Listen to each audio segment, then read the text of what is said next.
Damos comienzo a la solemne sesión oficial de recepción del ilustrísimo señor doctor don Ramón Adell como académico correspondiente para Cataluña. Don Fernando Casado Juan, académico de número y como secretario de la Junta de Gobierno de la Real Academia de Ciencias Económicas y Financieras, certifica que en el libro de actas de esta Real Corporación, correspondiente a las Juntas Generales Plenarias de Académicos de Número, figura en fecha de 15 de junio de 2016 el acuerdo válido, entre otros, de nombrar académico correspondiente para Cataluña al ilustrísimo señor don Ramón Adell Ramón. Ilustrísimo señor doctor don Ramón Adell, ¿ratificáis vuestra aceptación de ingreso en la Academia? Sí, ratifico. ¿Prometéis por Dios y vuestro honor guardar su estatuto y trabajar por ella, defendiéndola y aportando vuestra cooperación? Sí, prometo. En nombre de la Real Academia de Ciencias Económicas y Financieras de España, confirmamos solemnemente vuestro nombramiento de académico correspondiente para Cataluña.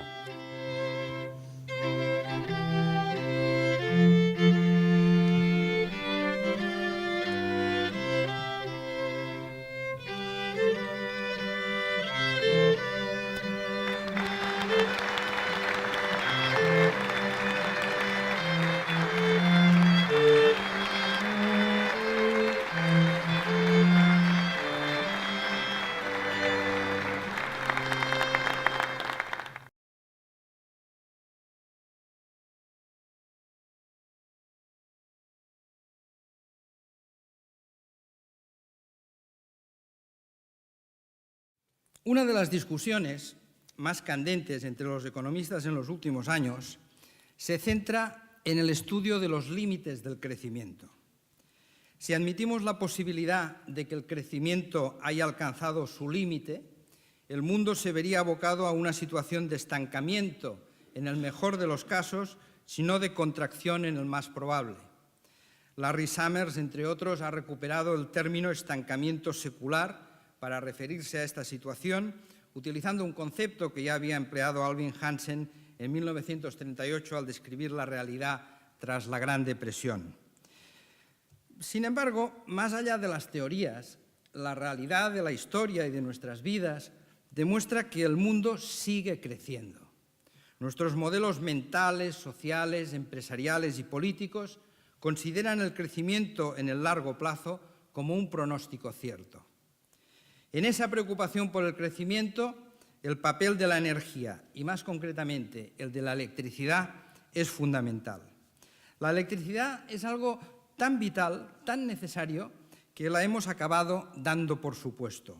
A pesar de ser un elemento fundamental en nuestras vidas, nos hemos casi dejado de preocupar por ello, asumiendo que se trata de un bien permanente, de un derecho universal casi intrínseco a la propia vida en sociedad, respecto al cual la sensibilidad es superior en términos negativos que positivos. Y esta sensibilidad mayormente negativa llega a evidenciarse incluso en las actitudes ante el consumo. Por ejemplo, somos tremendamente críticos ante un corte de electricidad, pero no valoramos que esté siempre disponible. O el mismo ciudadano que está dispuesto a hacer cola y pagar cerca de 1.000 euros por un teléfono de última generación, se quejará por el precio de la electricidad que permita cargarlo, cuando el gasto real que le supondrá será aproximadamente de 50 céntimos al año. Desde un punto de vista técnico, los grandes retos que Edison inauguró persisten, y hoy los sueños vinculados al coche eléctrico o a la innovación en las baterías solares o en los materiales de la construcción empiezan a ser conocidos popularmente. Desde un punto de vista social, la electrificación universal en los países desarrollados es un objetivo que se consiguió hace décadas y hoy ya constituye un derecho. De hecho, en los países emergentes, la no universalidad se considera una métrica de su grado de desarrollo. Desde un punto de vista económico, la electricidad no deja de ser un mercado más, donde es necesario gestionar la evolución hacia un mercado donde haya una competencia lo más perfecta posible. Y desde un punto de vista político, es un sector estratégico que genera tanta incomprensión sobre su funcionamiento como presión para lograr contener sus costes. Ante esta situación, y básicamente pensando como economistas, lo que más debería preocuparnos es que incluso dentro de Europa no existe una visión clara sobre cómo debe evolucionar la configuración del mercado eléctrico. Por un lado, Alemania abandera la causa de que un mercado puro de energía, es decir, un solo mercado en que el único producto que se demanda, se oferta y se casa es la energía, es la mejor forma de configurar el sector. En el otro extremo, con la misma vehemencia, Reino Unido se ha posicionado en las antípodas, apostando por complementar el mercado de energía con un mercado de capacidad. Y entre las dos tesis, multitud de posiciones intermedias, como en el caso español, que constituye un hecho diferencial al combinar un mercado de energía con la existencia de pagos por capacidad. Existen 4 agentes fundamentales a la hora de entender el sistema eléctrico: el ciudadano, como beneficiario de la electricidad; la empresa, que es el agente inversor y el operador de la infraestructura; los políticos y reguladores, son los encargados de definir la política energética y viven en un permanente balance, ya que de una parte el votante desea una electricidad segura y lo más barato posible, y de otra, políticas energéticas desacertadas pueden derivar en un incremento de los costes del sistema hasta niveles insostenibles. Y por último, como cuarto agente, los académicos, fundamentalmente economistas, que cada vez son más prescriptores de políticos y reguladores a la hora de definir cómo deben funcionar los mercados. Este desalineamiento de incentivos entre estos agentes del sector eléctrico se evidencia en múltiples ocasiones y a veces tiene como consecuencia medidas muy cuestionables en su eficacia. Los contadores inteligentes, la eficiencia energética o incluso la política de precios de las energías renovables podrían ser buenos ejemplos de ello. La electricidad es un bien que a día de hoy tiene una capacidad muy limitada de almacenamiento. La generación, distribución y consumo prácticamente es un proceso instantáneo. Y adicionalmente, la demanda de electricidad no es uniforme. Miren, en España el mínimo de potencia anual es de 19 gigavatios y la punta de potencia anual es de 41. Para ponerlo en contexto, la diferencia entre el mínimo y la punta de potencia anual equivale a 20 centrales nucleares. ¿Qué implica esto? Pues implica que para satisfacer las puntas de demanda sea necesario disponer de una potencia instalada que necesariamente va a tener un grado de infrautilización muy elevado. Y este es precisamente uno de los grandes dilemas en la configuración del mercado eléctrico mayorista. En el fondo,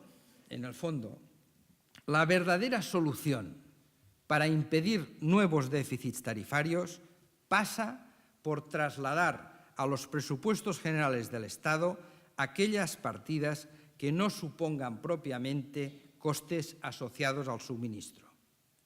Y esto es compatible con una regulación que permita mantener los avances alcanzados en el desarrollo de las energías renovables mediante un nuevo sistema retributivo más realista. Pero, en cualquier planteamiento a futuro, el principio de suficiencia tarifaria debería enmarcar cualquier decisión regulatoria, de manera que la estructura de la tarifa incorpore en cada momento los costes reales del sistema.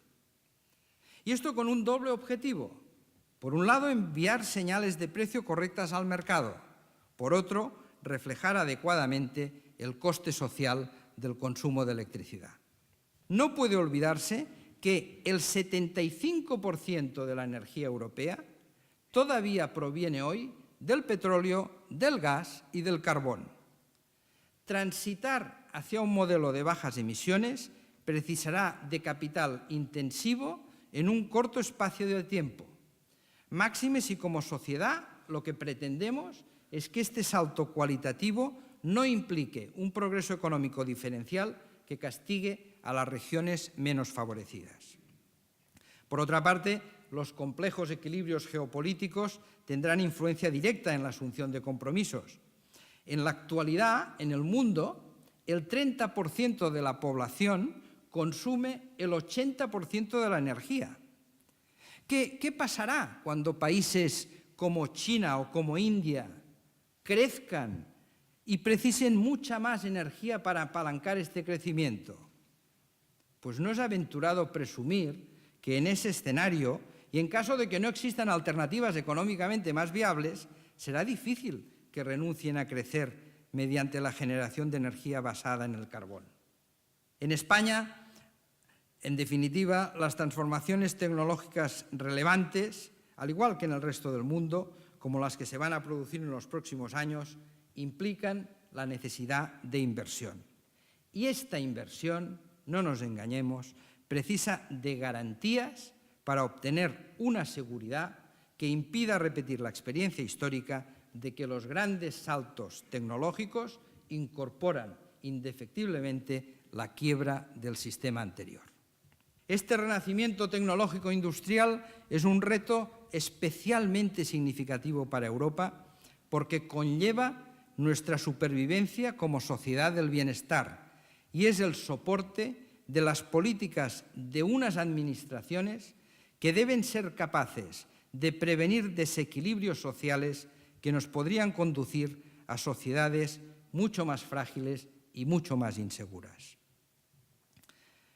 Dar prioridad a estos objetivos es el mejor regalo que podemos hacer a las futuras generaciones. Pero incorpora la necesidad de un trabajo colectivo, rompiendo las rigideces de los apriorismos geopolíticos, eliminando las barreras dentro y entre las naciones en lugar de construirlas, y aplicando esfuerzo y talento a hacer posible también en el campo de la energía el sueño de Jean Monnet cuando reiteraba la necesidad de que los pueblos vivan juntos bajo normas e instituciones comunes libremente aceptadas si quieren alcanzar las dimensiones necesarias para su progreso y conservar el dominio de su destino. Para finalizar, permítame, señor presidente, que manifieste mi enorme satisfacción por el hecho de que este acto se celebre en la sede de Fomento del Trabajo Nacional y con la presencia de su presidente. Es en un acta de la Junta Directiva de la Patronal Catalana de 10 de noviembre de 1943, donde se recoge la petición de la entonces llamada Sociedad de Ciencias Económico-Financieras para utilizar precisamente estos locales como sede social y lugar de celebración de actos. Y esa petición estaba motivada en el hecho de que era el organismo continuador de las funciones de la Academia Científico-Mercantil y de la Sociedad de Estudios Económicos, que tenían, y tiene todavía en este último caso, su sede en este edificio.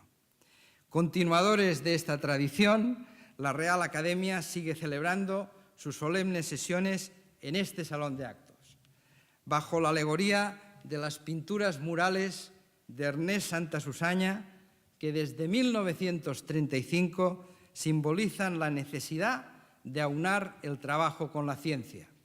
Una vez más, la praxis con la teoría, el conocimiento con la acción.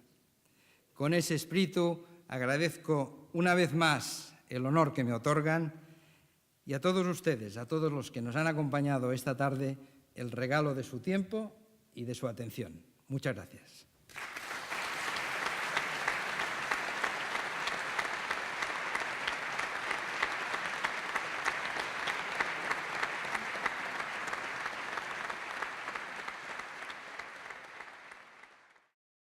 Desarrolla el académico un discurso de rabiosa actualidad sobre las incertidumbres y retos de la transformación del sector eléctrico.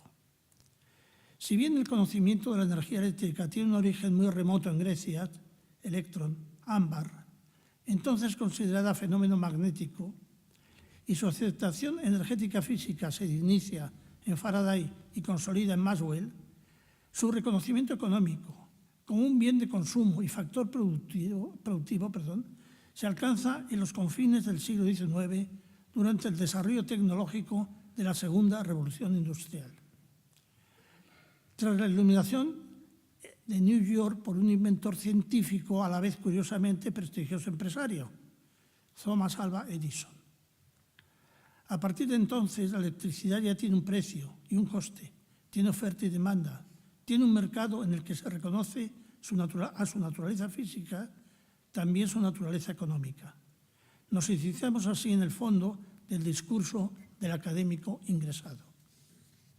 El crecimiento económico está basado en buena parte en el consumo de energía, en la medida que ésta constituye un input esencial en la actividad productiva y en la mejora de las condiciones de vida de cualquier sociedad. Existen múltiples constataciones empíricas acerca de la correlación existente entre el crecimiento de la actividad económica y crecimiento de la demanda eléctrica. Y más adelante nos dice, desde un punto de vista social, la electrificación universal de los países desarrollados es un objetivo que se consiguió hace décadas y que hoy constituye un derecho. De hecho, en los países emergentes, la no universalidad se considera métrica de su grado de desarrollo. El desarrollo de la civilización va unido al crecimiento del consumo de energía. A la innata complejidad del sector eléctrico añade el académico un permanente proceso de transformación y la necesaria agilidad en la toma de decisiones. La gestión financiera de la deuda acumulada, 30.000 millones de euros en España, las pérdidas generalizadas en empresas europeas, 87.800 millones de euros, la necesaria reducción de emisiones contaminantes, la futura ampliación de la demanda eléctrica, el transporte, la inadecuada dimensión de las fuentes de producción eléctrica. Todos ellos son retos que reclaman al sector eléctrico una profunda transformación futura. Aprovechemos el momento histórico que vivimos para construir un mundo más sostenible. La superación, el diálogo y la solidaridad de todas las partes implicadas serán las claves para lograrlo. Muchas gracias por su amable atención.